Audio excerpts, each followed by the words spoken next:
Профсоюздар Федерациясы 8 курортту өкмөткө өз ара пайдалуу шартта ижарага берүүнү сунуштады. Мындай сунуштама учурда министрлер кабинетине жөнөтүлгөн. Бул тууралуу федерациянын төрагасы Омар Арстанбеков маалымат жыйында кабарлады. Буга чейин бул сунуш министрлер кабинетинин төрагасы Акылбек Жапаров тарабынан берилип, ал федерация колдоо көрсөтө албаган мекемелерди ижарага берүүнү сунуштаган. Буга байланыштуу жогорудагыдай чечим кабыл алынгандыгы айтылууда. Биз өкмөткө кат жолдодук бүгүнкү күндө. Мына ушу биздин бүгүнкү күндөгү мына ушул 8 объектибизди ижарага алуу боюнча маселесин талкуулайлы деп.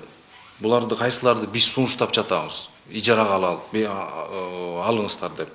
Бул санаторий Жетөгүз, санаторий Кыргызстан, пансионат Арстанбаб, дом отдыха Чолпон Ата, пансионат Ош с лечением, туристический комплекс Арстанбаб Ата, туристический комплекс Ош, анан детский оздоровительный центр Улан деген ушул 8 объектини биз сунуштап жатабыз.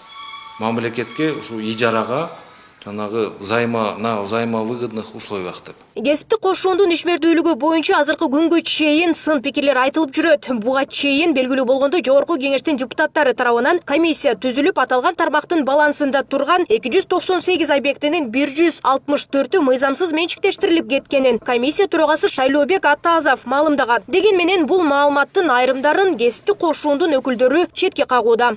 Атазовдун жетекчиси астында ошол депутаттык комиссия иштегенде дагы жанагы бүт Кыргызстан боюнча информацияны чогултууга алышып, жана 264, анан 165 объект сатылыптыр тегүү деп чечим чыгарышып, эң акырында токтом кабыл алышты.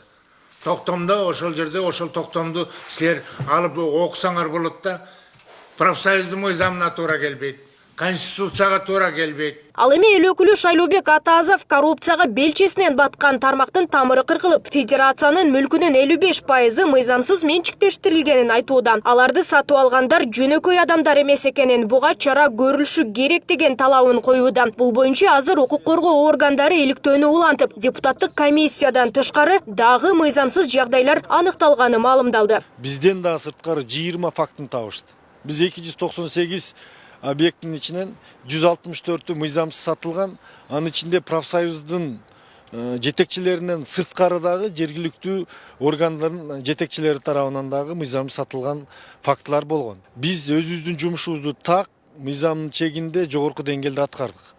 Көптөгөн мафиянын куйругун тебеледик.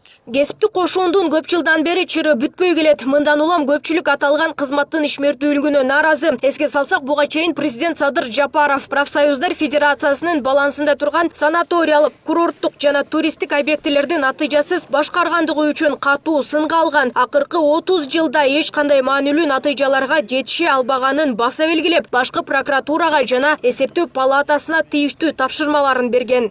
Силер жылына былтыр канча 550 миллион бюджеттен бергенбиз силерге. 550 миллион сом.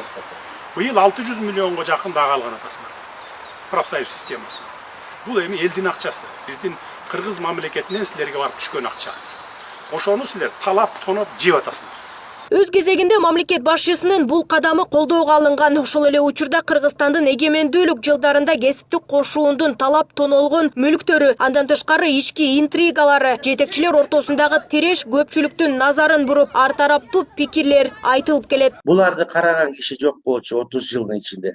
Өздөрү эле өзү менен баягы протокол жазып эле, чогулуш өткөрүп эле, бир топ менен бир экинчи топ бири менен талашып эле иш кылып, ал жагын бир абдан мындай ревизия өткөрүш керек. Болбосо көп мүлктөр туура эмес, баягы жака кетип калган окшойт деген пикир бар да элдин арасында. Кыргызстандын кесиптик кошуундар уюму 1922-жылы түптөлгөн. Учурда жалпысынан өлкөдө 26 тармактык жана облустук профсоюз бар экен айтылат. Соңку бир нече жылдан бери кесиптик кошуундар федерациясында ички тиреш басылбай, түрдүү нааразычылык акциялары уюштурулуп келген. Нурзада Сыдыкова, Асхат Касымбеков, Регион, Бишкек.